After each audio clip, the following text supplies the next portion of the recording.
It is so amazing to be able to see our junior high, our high school, our college students wanting to serve in Eastview Kids after some of them, especially junior high, they've just kind of left.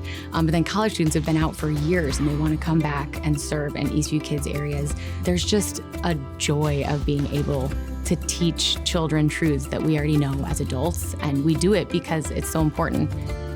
Their worldview is shaped from the ages of 8 to 13. And so that's a pretty short window to let them know about all the goodness of God as we think about our childhood and how much of our life was shaped when we were children. I think we place so many seeds that help us grow throughout our entire lives. They are our future church. That's why it starts here when they're young, is that we're raising up that future church and future leaders of our community and our nation. It's really important to have these junior high and senior high and even college students coming in and teaching these little kids, because it gives them someone to look up to, their role models. You know, whether you're a boy or a girl, you're seeing someone who's farther along in life than you, someone who's worked through their faith and have come out on the other side saying, this is real. Nothing makes me smile more on a Sunday morning than when we have a 4th and 5th grader yell their small group leader's name, run across the foundry, hug them, and just be so excited that that high schooler is here today. Or watching our high schoolers engage in our 9 square, our gaga ball with these kids who they soak it up because these high schoolers are role models to them. As a parent, there is such a great appreciation for other people pouring into the life of your child. To have my kids poured into by college students, by high school students that have made an eternal impact on them, and that they are who they are today because of those relationships, there is nothing better than that. The benefit for our older kids coming back into our space and serving is that they get the opportunity to teach God's word. So not just being a consumer, but to be a giver. Some of them have younger siblings at home. So you have these kids who are in high school, junior high, college that are used to hearing these high level concepts, but yet they go home and they interact with these young kids at home. And so they're already learning how to take these higher level concepts and share them with their siblings. When they're in here and learning these stories, they are learning side by side with these kids. It's an old cliche, but when you have to teach something, you have to know something and you have to believe something. We go through the Old Testament and the New Testament every 2 years. So when a student comes in here in junior high and they teach for 6 years, they've taught through the entirety of the Bible 3 times by the time that they leave.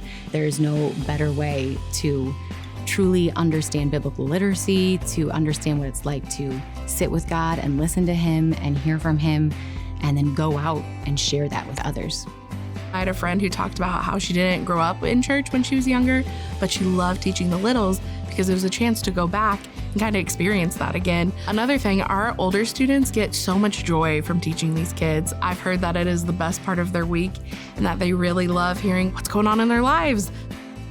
I mean, personally, it's just so encouraging to me to see someone who, not out of obligation, not because it's a class assignment, but of their own free will, want to get up early on a Sunday morning and give up a couple of hours to come work with kids they wouldn't know otherwise, most of them. It just is a reminder to me of Jesus's true model of discipleship, that you at one point found something in your life that altered it in such a way that you now want to give up something, that there is a cost that you want to pay to help someone else find that as well.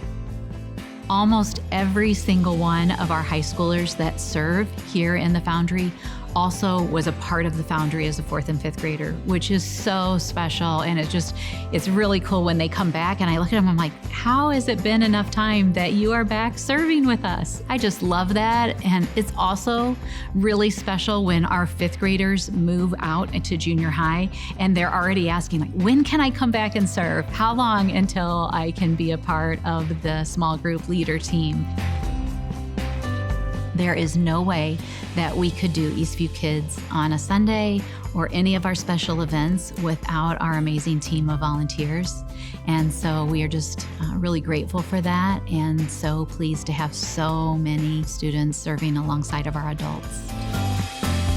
When I talk with people about seeing if they might be interested in serving in Eastview Kids, or being a small group leader, or being in the tech booth, or worshiping on stage with us, whatever that serving role might be, people's initial response is, oh, I don't know if I could do that. I haven't been to Bible college, or maybe they feel like, they're not Christian enough, or whatever in their mind would qualify them to teach it. I am looking for people who love God and are chasing after Him, and they have Him as their friend. And I think when you are doing that in a true and genuine way, then you can love God's children and you can disciple to them.